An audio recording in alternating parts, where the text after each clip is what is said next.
G'day, welcome to another episode of Country Life on the Coast. My name is Sean, and on today's episode we're going to build a jig to help me cut straight lines with my circular saw.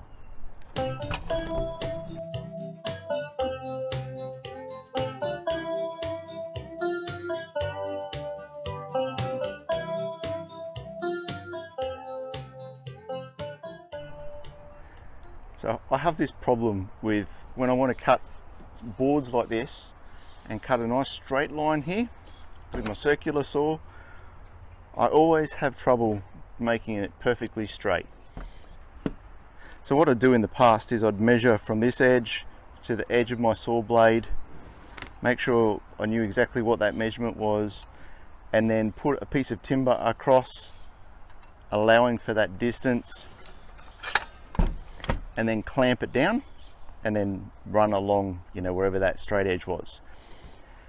And I've had success doing that, but there's a lot of mucking around and it's very time consuming, making sure that I know exactly what that measurement is every time.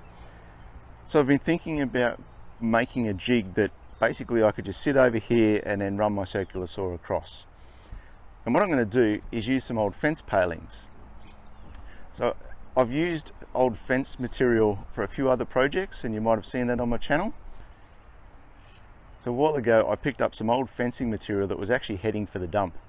So I've been repurposing it for different projects, and for this jig I think this fencing material will be perfect for it.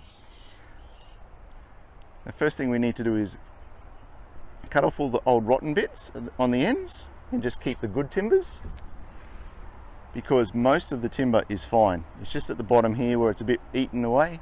So we'll cut some of this off, keep it as long as possible until we're ready to cut it to length and the size we're going to make. And then we'll plane up all the ends, give it all the sand, and we'll go from there. So first of all, I've got, starting out with 4 just fence palings. These are all hardwood. They're probably 30 years old. But like I said, they'll be fine. So we'll cut these up and clean them up.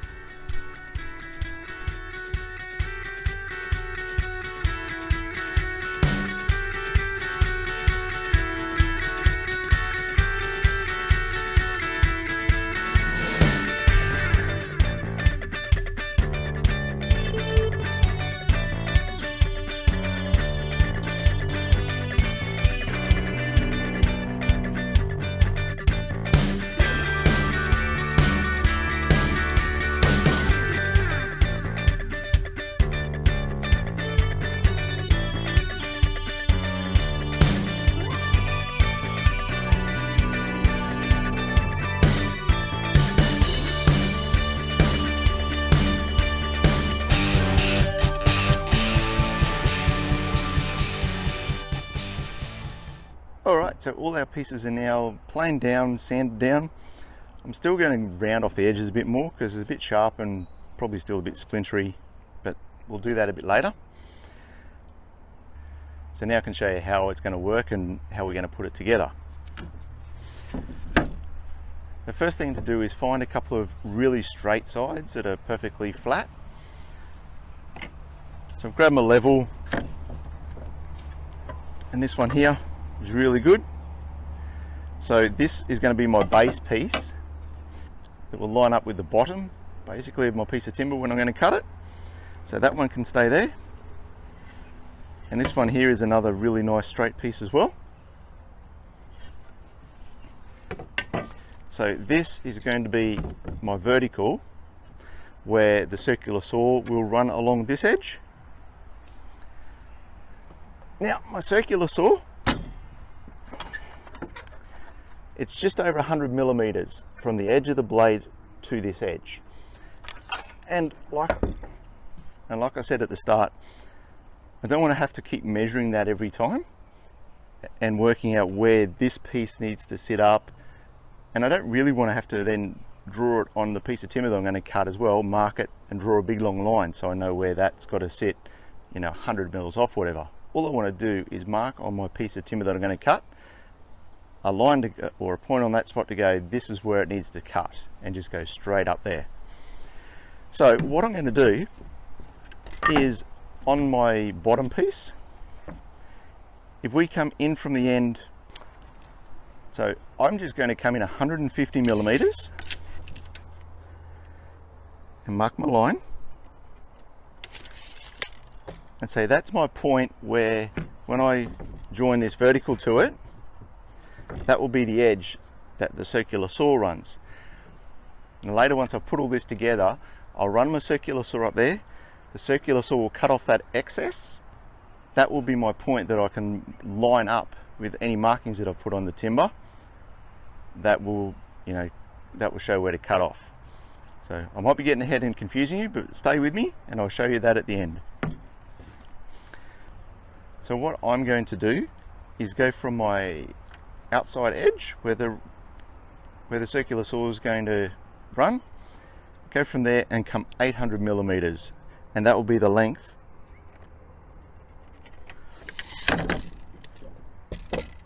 of this piece. So when I put my vertical piece on, I'm going to let that hang over a little bit at the bottom as well, because again, to make sure we get a nice straight cut and square everything else, you want a bit of space for your circular saw to run on an edge before it actually starts cutting the piece. So if we go from the edge and give it 150 mil, that's plenty.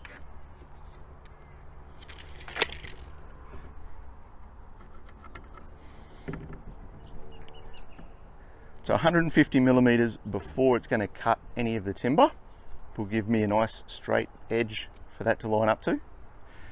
It's all just about making the future jobs easier. And then from there, we could leave it full length if we wanted to, but I think 800 mil is probably a pretty good size. You can get big sheets of timber that are 1200. I'm going to cut this off and allow for 800 millimeter piece. So it'll be 800 mil. And I've got two other pieces, and what they are for is for bracing. So because that's going to sit up there a long way and have all the stress at this point here, if we put another piece across here like this, something, and attach it there, then it makes it a triangle, very strong then and secure.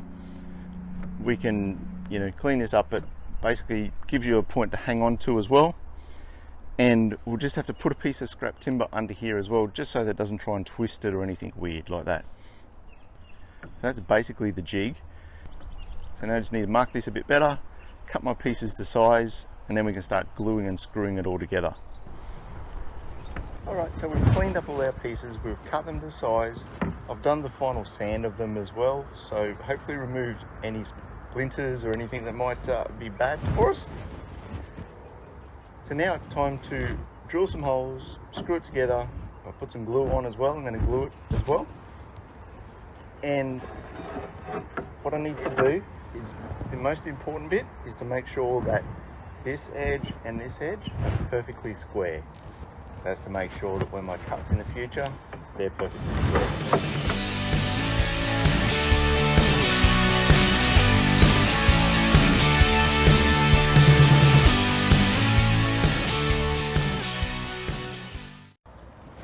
So next I've got this piece of timber just as a spacer.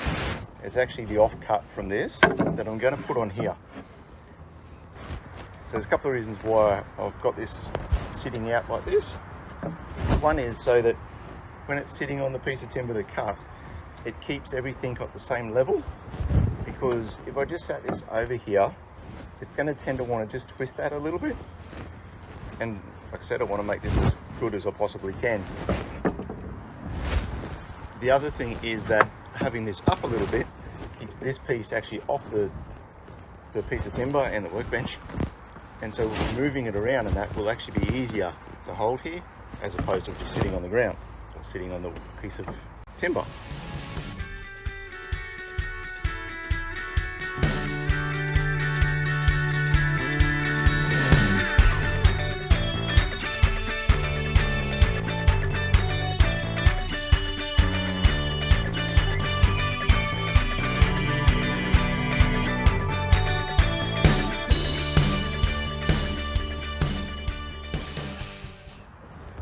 So the jig itself is now made.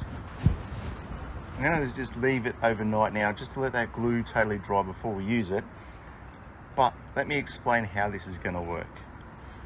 So if I have a piece of timber that I'm going to cut, say this MDF underneath here, and I say, oh, okay, I need to cut off just a slither off here, and we mark it about here. That's the point we need to cut. All I need to do now is line up the edge of this piece of timber with my mark, and that's it. And then I can just run my circular saw straight up here, and it will just cut it straight off. And that was why earlier I was talking about having this at a length longer, and why I just cut that. So this here is now my edge to line up with what I actually want to cut. So no more measuring of how far it is from here to the edge of the blade or anything like that. I'll be able to just pull this out, set it on my piece of timber to cut, hold it like that. I have a nice solid firm grip up here. It's all sitting at the same level, so this base bit, I just need to make sure I'm sitting it off the workbench or just on the timber. So it depends on how thick obviously the timber is, because these old palings, they're like 15 mil thick, 16 mil thick, something like that. But otherwise it just sits there. Like I said, I can just line that up and go for it. That's my straight cut jig. I think now I'll just put this aside, like I said, let the glue dry, and then we'll paint him up. Here we go, guys. So the glue is now all dry, and so just to finish it off, rather than paint it, I'm going to put a clear polyurethane on it. So we have this Cabot's polyurethane, so we'll just use a paintbrush and put it on, and then let that dry. I think the easiest way to do this will actually be to hang it up, and that way I can do both sides as well. So I might try and set up under the house with this hanging up, and then we can coat it. All right, we're ready to go. I've got it hanging here. I think we're good. Got my polyurethane there. Let's coat this up.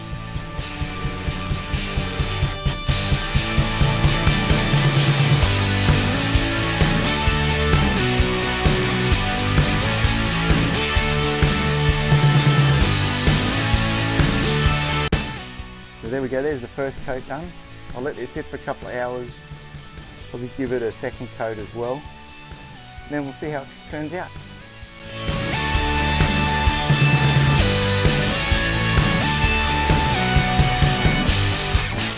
Well, here we go. So this is it, finally done with 2 coats polyurethane on it. It's come up, looks fantastic. I'm really happy with it. For something that started out as 3 fence palings, looks awesome, I think. Amazing what a bit of sanding and planing will do to some beautiful timber hardwood. So I'll just show you how this works.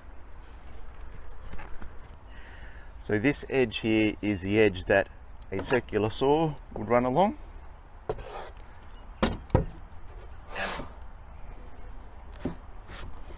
If we were to cut this right here,